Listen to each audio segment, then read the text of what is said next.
Coming in today to show you this gorgeous tutorial on how to create this junk journal from an envelope that came in the mail. I'm so excited to get started and show you. The inspiration came from these bubblegum beads that I had with Beebeecraft, an order that they sent to me, and it was a collaboration that I wanted to create something to feature them. So let's get started. I'm taking this envelope straight out of the recycling bin, exactly the way I found it, folded in half, ripped on the edge, and we are going to turn this into this beautiful album. I've got these master boards that I created with the latest tutorial that I did on my channel, and I thought this was the perfect use. They actually happen to be the exact right size that I needed, front and back.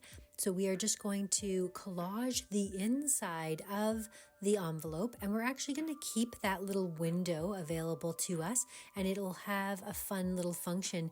You'll be able to see the card tag that we have coming in and out of the pocket, so that's perfect. I'm just going through my scrap pieces of paper that I have left over. You are all asking for other uses for what to do with scrap paper. Here's a perfect example. I love collaging. It's so much fun and it's a great use for these materials.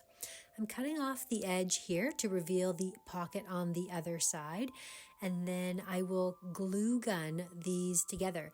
You would never know this would turn out to be such a beautiful project. It looks like an absolute mess right here where I'm sticking it, but it's all covered up. You can't even tell that the old envelope is hiding in behind there. You've only got a tiny little remnant of it through the window that you can peek at, but otherwise it's covered up beautifully by these things that I made from my master board. And there's the cover done. There's the inside of the book. We're going to put the tags inside, and they are just peeking through the pockets perfectly, so it hides that background of the envelope. And there's the cover. Now we need to add some multimedia to the project just to give it a nice finish. I'm going to use my Tim Holtz ink for the edges, and I'm going to cover the window with some wax paper so that I can do some splatters with this gold mist, and then just a few extra drops as well, coming in with my gilding paste to do the gold edges on the side. The actual pages are coming out of my Daphne'S Diary 2024 agenda. This is a beautiful book that I fell in love with. It's what helped me to discover Daphne'S Diary, but I hadn't planned to use it as an agenda because I already had all of my planners for 2024. But these pages, again, just happen to be the perfect size. I have the best luck with things. They just fall into place like this. So I just ripped out a number of pages and then clipped them together with these beautiful bulldog clips, and I will use my Crop-A-Dile to punch the holes instead of my awl, because the size of this project allows me to get to both ends, and I only need the two on the end. From Beebeecraft, I'm using my embroidery floss, a gorgeous kit that I got from them as well. And I'm just going to stitch through and tie a knot 3 times over into the center of this book, and we have our binding complete. If you're interested in getting any of these Beebeecraft products, the link will be down below, as well as a discount code for your next order. So I've come in and added the finishing touches with these bubblegum beads, and you can see, so here we've got a tag that can be pulled out and you can write on the back of it, but you can also see it through there. That's your first page. The back page, this tag is tucked in here. The reason why I changed it was because this way the front, you can see this sticking out, but this one is tucked in. That way you don't see the white of it behind. And then we've got just our simple pages from Daphne'S Diary.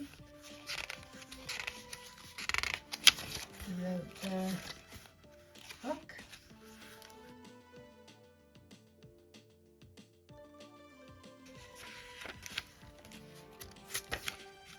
Then it's stitched in with that embroidery thread, and it is hanging off the bottom there, as well as peeking out the top.